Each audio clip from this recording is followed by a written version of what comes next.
রাইসার বাবা কতটা ভারাক্রান্ত হৃদয় নিয়ে এই কথাটা বলে যে আপনারা আমার মেয়ের সাথে যারা অন্যায় কাজটা করছে তাদের বিচার করতে পারবেন না। কারণ এর আগে যারা অন্যায় কাজগুলো করছে তাদের কোনো বিচার করাই হয় নাই কেন, সেজন্য আমার মেয়ের বিচারটা আপনারা করতে পারবেন।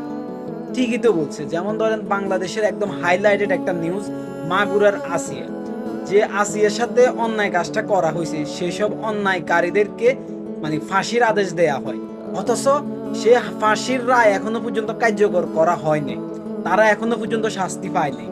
সে আসিয়ার সাথে যারা অন্যায় কাজটা করছে তাদেরকে যদি ইসলামের দৃষ্টি অনুযায়ী যদি পাথর নিক্ষেপ করে শাস্তি দেওয়া হইতো বা জনসম্মুখে বাইতুল মোকাররমের সামনে তাদেরকে যদি জনসম্মুখে শাস্তি দেওয়া হইতো, তাহলে আমার মনে হয় রামিসার সাথে এই ঘটনাটা ঘটতো না।